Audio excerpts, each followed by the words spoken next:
Hello friends, कैसे हैं आप लोग। आई होप आप सब लोग अच्छे होंगे और अच्छे से पढ़ाई कर रहे होंगे। स्वागत है बच्चों मेरे YouTube channel organic chemistry by Aman Thakur.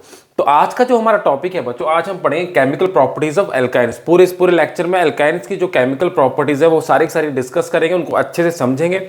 इसमें से कुछ प्रॉपर्टीज ऐसी हैं जो हमने एल्केन और एल्कीन में पढ़ चुके हैं, उनको एक बार हल्के से रिवाइज करेंगे, और जो नहीं पढ़ी है उनको डिटेल में स्टडी करेंगे। ठीक है, चलिए तो पहली प्रॉपर्टी पे आते हैं। केमिकल प्रॉपर्टी है केमिकल रिएक्शन एल्काइन का जो पहला रिएक्शन है वो है हमारे पास हाइड्रोजिनेशन। हाइड्रोजिनेशन का रिएक्शन है हमारे पास, जो सबसे पहली केमिकल रिएक्शन हमारे पास एल्काइन के अंदर होता है। तो मैं इसमें बात करूं, ये मैंने एक ब्यूट-2 आयन ले रखा है, एल्काइन ले रखी है। इसे मैंने 3 तरह की हाइड्रोजिनेशन दिखा रखी है। हाइड्रोजिनेशन से हमारा मतलब क्या होता है, पहली चीज तो हमें समझनी है। हाइड्रोजिनेशन से हमारा मतलब क्या है। हाइड्रोजिनेशन से सिंपल मतलब है एडिशन ऑफ हाइड्रोजन। कोई ज्यादा साइंस नहीं है इसमें। हाइड्रोजिनेशन का मतलब एडिशन ऑफ हाइड्रोजन। हाइड्रोजन की अगर एल्काइन के अंदर एडिशन हो जाए तो हमारे पास क्या क्या प्रोडक्ट आते हैं। ठीक है, ये बात हमें पढ़नी है। तो मैंने 3 टाइप के हाइड्रोजनेशन आपको दिखा रखी है। 3 टाइप के हाइड्रोजनेशन दिखा रखी है। सिंपल हाइड्रोजन, अगर निकल एज ए कैटलिस्ट यूज करके हम एक्सेस ऑफ हाइड्रोजन अगर यूज करते हैं, एल्काइन को अगर हम सिंपल हाइड्रोजन यूज करते हैं निकल एज ए कैटलिस्ट यूज करके, तो हमारे पास मिलता है एल्केन। तो हमारे पास मिलता है एल्केन।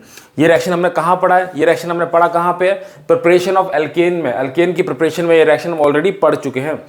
इसमें क्या होता है, हाइड्रोजन अनकंट्रोल्ड वे में जाती है, अनकंट्रोल्ड वे में एडिशन होती है, इसमें कोई कंट्रोल नहीं है। जितने भी सारे अनसैचुरेटेड बॉन्ड है, जितने भी सारे डबल या ट्रिपल बॉन्ड है, सारे के सारे में एडिशन हो जाती है हाइड्रोजन की। 2 हाइड्रोजन है यहाँ पे, 2 हाइड्रोजन है यहाँ पे, लास्ट में हमारे पास इस बॉन्ड, इस कार्बन पे 2 हाइड्रोजन जुड़ गई, इस पे भी 2 जुड़ गई, और एल्काइन से बन गया एल्केन। ये तो था पहला। ठीक है, अब दूसरे केस में क्या हुआ, एक हमने कैटलिस्ट यूज किया, क्या, लिंडलार्स की कैटलिस्ट, और हमें मिला ब्यूट-2इन। और उसकी जगह अगर हमने सोडियम और अमोनिया यूज किया, उसकी जगह सोडियम या अमोनिया यूज किया, तब भी हमें ब्यूट-2इन मिला। अब इन दोनों एल्कीन में क्या डिफरेंस है, इन दोनों एल्कीन में क्या डिफरेंस है, दोनों है ही एल्कीन, डबल बॉन्ड है, यहाँ भी डबल बॉन्ड है, यहाँ भी डबल बॉन्ड है। ठीक है, इनमें डिफरेंस ये है कि जब हम लिंडलार्स कैटलिस्ट यूज करते हैं, एल्काइन के रिएक्शन लिंडलार्स कैटलिस्ट की प्रेजेंस में करते हैं, तो हमें सिस एल्कीन मिलती है, हमें सिस एल्कीन मिलती है। सिस एल्कीन से मतलब जो एक जैसे ग्रुप हैं, जो एक जैसे ग्रुप हैं वो डबल बॉन्ड की एक साइड में होंगे। इधर भी हाइड्रोजन और हाइड्रोजन एक जैसे ग्रुप डबल बॉन्ड की एक साइड में है। CH3 डबल बॉन्ड की एक साइड में। तो इस टाइप के एल्कीन को हम कहते हैं सिस आइसोमर। सिस आइसोमर, तो ये क्या बन गई, सिस एल्कीन हमें मिलती है जब हम लिंडलार्स कैटलिस्ट यूज करते हैं। लिंडलार्स कैटलिस्ट हमारे पास क्या था, हमने पढ़ा हुआ है ऑलरेडी। ये रिएक्शन हमने प्रिपरेशन ऑफ एल्कीन में पढ़ा हुआ है, ये रिएक्शन हमने प्रिपरेशन ऑफ एल्कीन में ऑलरेडी पढ़ा हुआ है वैसे। ठीक है, लिंडलार्स कैटलिस्ट हमारे पास क्या होता है, पैलेडियम, कैल्शियम, कार्बन और क्यूनोलिन, इसके मिक्सचर को हम कहते हैं लिंडलार्स कैटलिस्ट। ये सिलेक्टिव कैटलिस्ट है, ये पूरी हाइड्रोजनेशन एल्केन तक नहीं जाने देता, एल्कीन तक रोक देता है। एल्कीन तक रोक, एल्काइन के हाइड्रोजनेशन एल्कीन तक रोक देता है। प्लस एल्कीन हमें मिलती है सिस फॉर्म की, एल्कीन हमें मिलती है सिस फॉर्म की। ठीक है, यहां तक बात क्लियर। ठीक है, और ये वाला जो है ये हमें दे रहा है trans alkene. Sodium ammonia, liquid ammonia की प्रेजेंस में हमारे पास सोडा अमाइड बनता है NaNH2, जो हमें रिएक्शन देता है ट्रांस एल्कीन। हमें प्रोडक्ट हमारे पास मिलता है। ट्रांस क्या होता है, जिसमें एक जैसे ग्रुप डबल बॉन्ड के ऑपोजिट साइड में हो, एक जैसे ग्रुप डबल बॉन्ड की ऑपोजिट साइड में हो, उनको हम कहते हैं ट्रांस एल्कीन। ठीक है, तो ये पहला रिएक्शन हमारा क्लियर हो गया, पहला रिएक्शन हमारा कंप्लीट हो गया। अब आते हैं अपने दूसरे, जो हमारा सेकंड केमिकल रिएक्शन, ये है हमारा सेकंड केमिकल रिएक्शन एल्काइन का। सेकंड केमिकल रिएक्शन हमारे पास क्या है, हेलोजिनेशन। हेलोजिनेशन ऑलरेडी हम पढ़ चुके हैं, हेलोजिनेशन ऑलरेडी हम एल्कीन के केस में पढ़ चुके हैं। हेलोजिनेशन का जैसे हाइड्रोजिनेशन हमने पढ़ा, हाइड्रोजिनेशन में क्या हुआ, एडिशन ऑफ हाइड्रोजन। हेलोजिनेशन में क्या आएगा हमारे पास, हेलोजिनेशन में भी एडिशन होगी। एडिशन किस चीज की होगी, एडिशन ऑफ हेलोजन। सिंपल बात है, एडिशन ऑफ हेलोजन। हेलोजन कौन से एटम होते हैं हमारे पास, हेलोजन कौन से एटम होते हैं हमारे पास, फ्लोरीन, क्लोरीन, ब्रोमीन, आयोडीन, ये मेरे पास हेलोजन है। ठीक है, इनकी एडिशन जब एल्काइन के अंदर होती है उस रिएक्शन को हम कह देते हैं हेलोजिनेशन। एल्काइन की हेलोजिनेशन। हेलोजिनेशन एक सिंपल जनरल टर्म है, किसी भी कंपाउंड में हेलोजन को ऐड करेंगे तो उसको हम हेलोजिनेशन कह देते हैं। एल्काइन के अंदर हेलोजन को ऐड करेंगे तो हम बोलेंगे एल्काइन की हेलोजिनेशन। वैसे ही एल्कीन की भी हेलोजिनेशन हुई थी। तो हेलोजिनेशन में क्या होता है, X2 ऐड होता है पहले। ये मेरे पास एल्काइन है, ये मेरे पास एल्काइन है, एल्काइन जब हैलोजन उसमें ऐड हुई तो एक्स एक्स मॉलिक्यूल लग जाते हैं यहाँ पे और एक ट्रिपल बॉन्ड से बचता है डबल बॉन्ड। तो पहली एडिशन में मेरे पास मिलती है 1,2 die hello alkene, 1,2 die hello alkene. अभी भी इसके पास बॉन्ड बचा हुआ, पर अनसैचुरेटेड बॉन्ड तो अभी भी बचा हुआ है। तो एक हैलोजन का जो मॉलिक्यूल है एक और ऐड हो सकता है, हैलोजन का एक मॉलिक्यूल और ऐड हो सकता है। जब हैलोजन का सेकंड मॉलिक्यूल ऐड होगा तो 2x और लग जाएंगे, 2x और लग जाएंगे, तो टोटल क्या बनेगा, लास्ट में हमारे पास प्रोडक्ट क्या बनेगा, 1122 tetra halo alkane, 1122 tetra halo alkane. ठीक है। और जैसे हमने एल्कीन में पढ़ा था, जैसे भी हमने एल्कीन में पढ़ा था, उसका मैकेनिज्म भी सेम है। मैकेनिज्म देखना चाहे तो आप एल्कीन के केमिकल प्रॉपर्टीज में इसके हैलोजनेशन के रिएक्शन को देख सकते हैं, बिल्कुल मैकेनिज्म बिल्कुल सेम है। ये भी हमारे पास हेलोनियम आयन के रिएक्शन से जाता है, हेलोनियम आयन का मैकेनिज्म फॉलो करता है। हेलोनियम आयन का पूरा मैकेनिज्म हमने डिस्कस किया हुआ है एल्कीन की केमिकल प्रॉपर्टीज में, और उसको पढ़ना चाहे तो डिस्क्रिप्शन में मैंने लिंक दिया है। पूरा एल्कीन की केमिकल प्रॉपर्टीज का हेलोजिनेशन का पूरा मैकेनिज्म सेम है, कैसे हेलोनियम आयन की तरह से ये रिएक्शन चलता है। ठीक है। तो ये आ गई हमारे पास सेकंड केमिकल प्रॉपर्टी। एल्काइन को जब पहला एक मॉलिक्यूल ऐड हुआ तो 1,2 डाई हेलो एल्कीन बना, उसको फर्दर अनसैचुरेटेड बॉन्ड बचा हुआ था, उसमें फर्दर हेलोजन के ऐड हुई तो हमारे पास बना 1122 टेट्रा हेलो एल्केन। ये हमारे पास सेकंड केमिकल प्रॉपर्टी आ गई एल्काइन की। अब आते हैं थर्ड केमिकल प्रॉपर्टीज पे। ये आ गई मेरे पास तीसरी केमिकल प्रॉपर्टी एल्काइन की। एल्काइन की तीसरी केमिकल प्रॉपर्टी, इसमें क्या है, एडिशन ऑफ HX। HX मतलब एसिड की एडिशन, HX मतलब एसिड की एडिशन। किसमें, एसिड की एडिशन किसमें, एसिड की एडिशन एल्काइन के अंदर, एल्काइन के अंदर एडिशन की एसिड के अंदर। ये सेम चीज हम एल्कीन में पढ़ चुके हैं, ये भी हम एल्कीन में पढ़ चुके हैं, ये केमिकल रिएक्शन भी हम एल्कीन में पढ़ चुके हैं। एल्कीन के अंदर भी एडिशन की एसिड की एडिशन होती थी, HX की एडिशन एल्कीन के अंदर भी होती थी।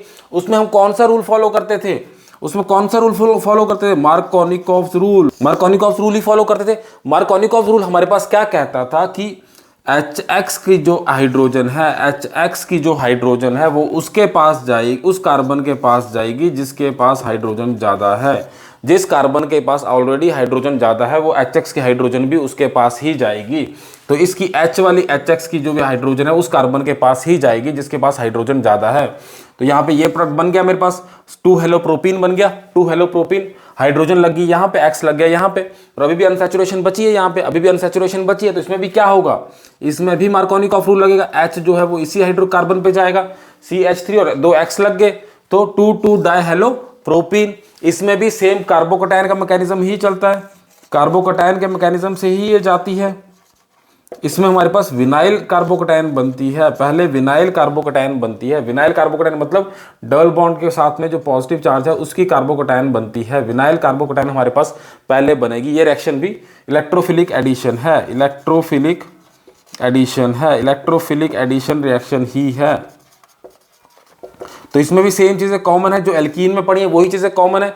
मार्कोनिकॉफ रूल लगेगा, इलेक्ट्रोफिलिक एडिशन ही होगी और पॉजिटिव चार्ज कटायन ही बनेगी, कार्बोकटायन विनाइल कार्बोकटायन बनेगी बस, पर होगी तो कटायन कार्बोकटायन नहीं होगी, पॉजिटिव चार्ज रहेगा उसके ऊपर। ठीक है।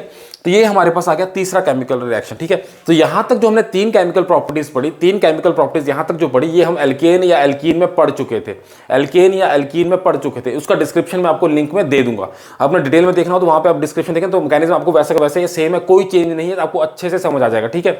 अब जो अगली केमिकल प्रॉपर्टीज है वो अलग है एल्काइन की, वो अब अल्काइन की अलग केमिकल प्रॉपर्टीज है, उनको आगे डिस्कस करना शुरू करते हैं बच्चों। चलिए अल्काइन की चौथी केमिकल प्रॉपर्टी पे, वाटर की addition, addition of water. Alkyne की चौथी केमिकल प्रॉपर्टी पे हम आते हैं, एडिशन ऑफ वाटर। ठीक है। ये एल्कीन या जो एल्केन हम पीछे जो पढ़े हुए उनसे थोड़ा सा डिफरेंट है, ये थोड़ी सी डिफरेंट है। इसमें क्या डिफरेंस है एल्कीन और इसके, इसमें क्या डिफरेंस है। पहला स्टेप सेम है, वाटर की एडिशन हुई, मार्कोनिकॉफ रूल लगा, H पॉजिटिव और OH बनता है, H पॉजिटिव और OH नेगेटिव बनता है। H पॉजिटिव वहां अटैच हो गया जहां पे पॉजिटिव पहले से हाइड्रोजन पहले से ज्यादा थी, इस कार्बन पे हाइड्रोजन ज्यादा थी, H पॉजिटिव जाके यहां पे अटैच हो गया CH2। ठीक है। और यहां पे बन गया मेरे पास OH अटैच हो गया यहां पे। ठीक है। ये बन गई मेरे पास, इसको कहते हैं हम इनोल, इनोल। ठीक है।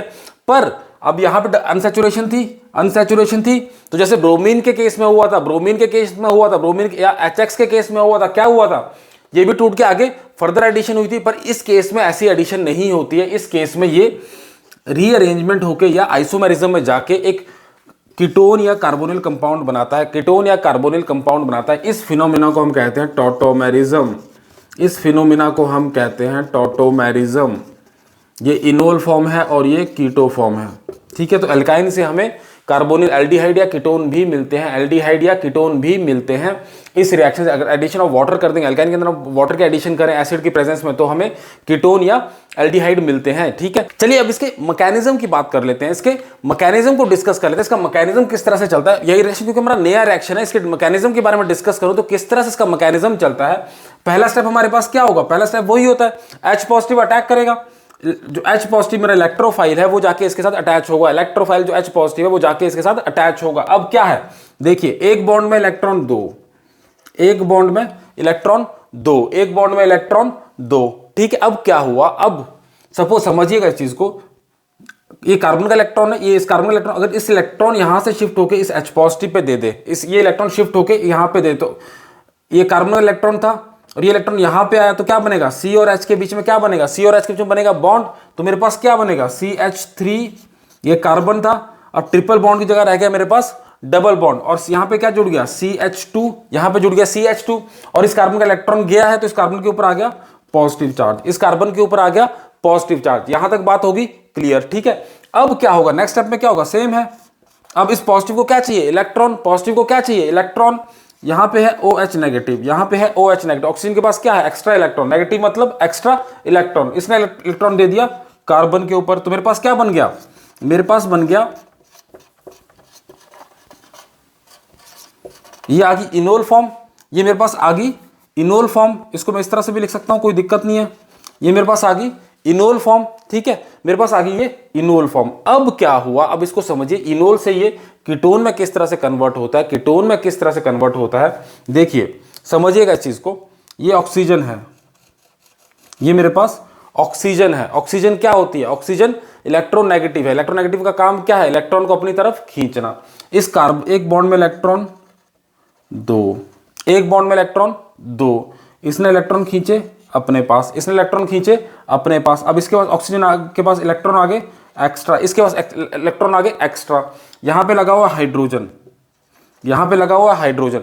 अब जब इस कार्बन का इलेक्ट्रॉन यहां पे चला गया, कार्बन के ऊपर पॉजिटिव चार्ज आएगा, कार्बन के ऊपर पॉजिटिव चार्ज आएगा, कार्बन के ऊपर आएगा पॉजिटिव चार्ज, और ऑक्सीजन के ऊपर एक्स्ट्रा इलेक्ट्रॉन, तो ये हाइड्रोजन इलेक्ट्रॉन लेके कहां जाएगा, कार्बन के ऊपर हाइड्रोजन इलेक्ट्रॉन लेके कहां जाएगा, कार्बन के ऊपर। तो जब इसके पास हाइड्रोजन ये लेके इसके पास चला गया, तो मेरे पास क्या बना, CH3, C का डबल बॉन्ड, C का डबल बॉन्ड, और ये CH3, ये है कीटो फॉर्म, ये है इनोल फॉर्म। तो ये इनोल और कीटो की, इसको हम कहते हैं टॉटोमेरिज्म, इनोल और कीटो की टॉटोमेरिज्म, इनोल फॉर्म से कीटो फॉर्म की एक टॉटोमेरिज्म होती है। ये था हमारे पास एडिशन ऑफ वाटर का रिएक्शन, एडिशन ऑफ वाटर का रिएक्शन एल्काइन के अंदर। एल्काइन में जब वाटर की एडिशन होती है तो हमें मिलता है कीटो या एल्डिहाइड, कीटोन या एल्डिहाइड, ठीक है। आई होप आपको समझ आएगा। लेक्चर अच्छा लग रहा है तो लाइक और सब्सक्राइब जरूर करें मेरे मोटिवेशन के लिए बच्चों।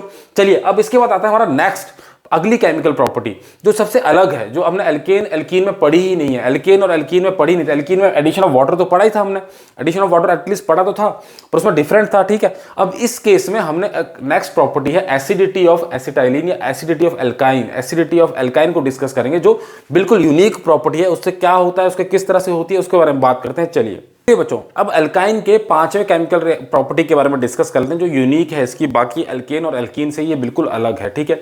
ये है acidic character of alkyne, alkyne का एसिडिक कैरेक्टर, ठीक है। अब जब भी हम एसिड की बात करते हैं, एसिड एक सिंपल लैंग्वेज में अगर बात करोगे एसिड है क्या चीज, इसको समझने से पहले हम एसिड को तो समझे, एसिड होता क्या चीज है। तो सबसे सिंपलेस्ट लैंग्वेज में अगर मैं एसिड की बात करूं, सपोज ये मेरे पास कोई मॉलिक्यूल है, ठीक है। ये एसिड कब होगा, जब ये H पॉजिटिव रिलीज करेगा, H पॉजिटिव को रिलीज करेगा। जब ये H पॉजिटिव को रिलीज करेगा तो ये एसिड है। जो भी कोई H पॉजिटिव देता है, सॉल्यूशन में H पॉजिटिव रिलीज करता है, उसको हम कहते हैं एसिड। तो ये मेरे पास AH जो है एक एसिड है, ठीक है।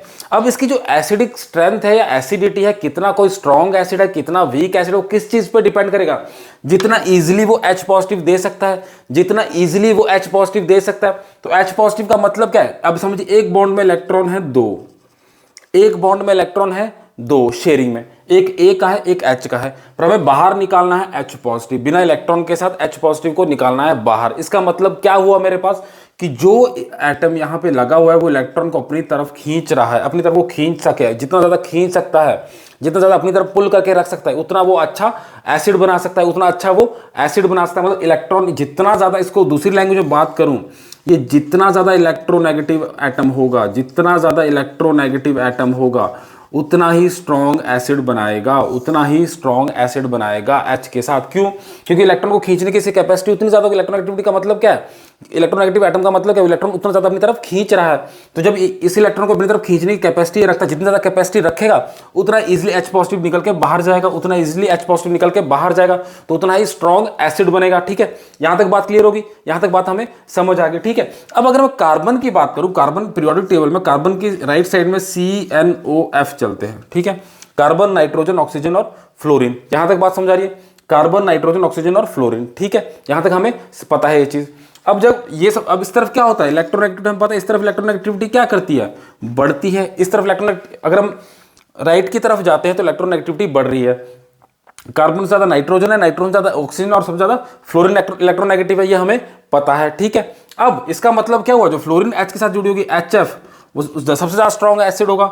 उसके बाद H2O, उसके बाद अमोनिया और उसके बाद CH4। मतलब CH4 सबसे कम, सबसे वीक एसिड होगा। ये एसिड होता ही नहीं है, CH4 तो एसिड होता ही नहीं है। तो एसिटाइलिन या एल्काइन में ऐसी खास बात क्या आ जाती है? एल्काइन के केस में ऐसी खास बात क्या आ जाती है कि उसका हमें एसिडिक कैरेक्टर पढ़ना पड़ जा रहा है। उसमें ऐसी खास बात क्या आ जा रही है कि उसमें हमें एसिडिक कैरेक्टर पढ़ना पड़ जा रहा है। उस केस में बच्चों एल्काइन के केस में क्या होता है? सपोज ये मेरे पास एल्काइन है, ये मेरे पास एल्काइन है। ठीक है, अब ये जो कार्बन है, ये जो कार्बन है, इसकी हाइब्रिडाइजेशन होती है sp, इसकी हाइब्रिडाइजेशन होती है sp हाइब्रिडाइजेशन। और हमें पता है, एक चीज हमें पता है कि जितना ज्यादा हाइब्रिडाइजेशन में s करेक्टर जितना ज्यादा होगा, उतना ज्यादा वो कार्बन इलेक्ट्रोनेगेटिव ज्यादा होगा। समझिए इस चीज को। अब सपोज अगर एल्कीन होती तो CCH होता, ये वाली sp2, ये वाली हाइब्रिडाइजेशन sp2, उसी तरह CCH, ये वाली sp हाइब्रिडाइजेशन। अब इसमें एस करेक्टर कितना है? 50%। इसमें कितना है? 33%। इसमें कितना है? 25%। सबसे ज्यादा एस करेक्टर किस में आया? sp हाइब्रिडाइजेशन या एल्काइन के केस में। एल्काइन के केस में इस कार्बन की हाइब्रिडाइजेशन sp है, इसके लिए इसके पास इलेक्ट्रोनेगेटिविटी सबसे ज्यादा है। क्यों? क्योंकि इसमें s करेक्टर सबसे ज्यादा है। s करेक्टर जितना ज्यादा होता है उतना ज्यादा वो ये इसके sp तो जुड़ी होगी इसके साथ, इसके साथ sp तो जुड़ी होगी। तो जो sp ऑर्बिटल है वो उसको इलेक्ट्रॉन को अपनी तरफ पुल करने की कैपेसिटी उतनी ज्यादा रखती है, तो ये उतना ज्यादा स्ट्रॉन्ग एसिड बनता है एज कंपेयर टू एल्कीन या एल्केन। तो इसलिए इसका एसिडिक करेक्टर आता है ड्यू टू इसकी sp हाइब्रिडाइजेशन। इसका एसिडिक करेक्टर जो आता है वो उसकी sp हाइब्रिडाइजेशन की वजह से आता है। sp हाइब्रिड ऑर्बिटल जो होती है वो इलेक्ट्रोनेगेटिव होती है, छोटी होती है और इलेक्ट्रॉन को अपनी तरफ खींचने की कैपेसिटी ज्यादा रखती है। हाइड्रोजन इलेक्ट्रॉन को अपनी तरफ पुल करने की कैपेसिटी ज्यादा रखती है। ठीक है, तो यहां तक बात क्लियर होगी। तो इसका मतलब तो ये हुआ कि sp है तो ये कैपेसिटी रखता है, और इस कैपेसिटी का बताओ कितना ये एसिडिक होता है, कितना नहीं होता है। तो अगर मैं बात करूं, कंपेयर करूं, वाटर है, वाटर से उसके बाद अल्कोहल है और उसके बाद हमारे पास एल्काइन आ जाती है एसिडिटी में। ये अगर इससे सबसे ज़्यादा ये, उसके बाद ये, उसके बाद ये, उसके बाद अमोनिया। अब यहाँ देखिए, अमोनिया ऐसे CH3 से ज़्यादा एसिडिक, CH4 से ज़्यादा एसिडिक था, पर एल्काइन के केस में एल्काइन ज़्यादा एसिडिक होती है एज कंपेयर टू अमोनिया, और उसके बाद एल्केन। ठीक है, तो इस तरह से ऑर्डर चलता है। ये तो बात हमें समझ आ गई उसके एसिडिक करेक्टर की। तो एसिडिक करेक्टर का एडवांटेज हम किस तरह से लेते हैं? अब इंसान एक मतलबी है, इंसान मतलबी, उसे कुछ ना कुछ तो अपना मतलब निकालना है। उसने एसिडिक करेक्टर तो पढ़ लिया, एसिडिक करेक्टर से उसको फायदा क्या होता है? एसिडिक करेक्टर से उसको फायदा क्या होता है बच्चों? उस चीज को अगर मैं आपको समझाऊं कि उसके एसिडिक करेक्टर से उसको क्या फायदा हो रहा है, एल्काइन के एसिडिक करेक्टर से क्या फायदा होता है, तो समझिए ये मेरे पास एल्कीन है, ये मेरे पास एल्कीन है। ठीक है, जब मैं इसका रिएक्शन करवाऊं सपोज सोडा अमाइड के साथ, NaNH2 नेगेटिव के साथ, तो ये एसिडिक है, ये अपना हाइड्रोजन NH2 नेगेटिव को छोड़ देगा, मेरे पास बनेगी, मेरे पास बनेगा सोडियम की एसिटिलाइड, सोडियम एसिटिलाइड, इसको हम कहते हैं sodium acetylide, sodium acetylide plus ammonia, plus ammonia. अब ये जो सोडियम एसिटालाइड है, सोडियम एसिटालाइड है, ये हमारे पास स्टार्टिंग मटेरियल है और लंबी चेन वाली एल्काइन बनाने के लिए। अगर मैं इसका रिएक्शन किसी भी एल्काइल हैलाइड से करवा दूं, किसी भी एल्काइल हैलाइड से करवा दूं, तो हमारे पास बनती है एक लंबी एल्काइन, लंबी एल्काइन। तो लॉन्ग चेन एल्काइन की सिंथेसिस एसिडिक करेक्टर होता है क्योंकि एल्काइन का, इसलिए हम उसे लॉन्ग चेन एल्काइन बना सकते हैं पहले सोडा अमाइड के साथ रिएक्ट करवा के उसके बाद किसी अल्काइल हैलाइड के साथ रिएक्ट करवा के और हमारे पास लंबी अल्काइन हम इससे बना सकते हैं। तो बच्चों ये थी पूरी केमिकल प्रॉपर्टीज अल्काइन की। आई होप आपको समझ आई होंगी। कोई भी डाउट होगा तो कमेंट करके जरूर पूछिएगा बच्चों। और चैनल लेक्चर आपको सच में ही अच्छा लग रहा है तो लाइक, सब्सक्राइब, शेयर मेरे मोटिवेशन के लिए जरूर करें। Thank you.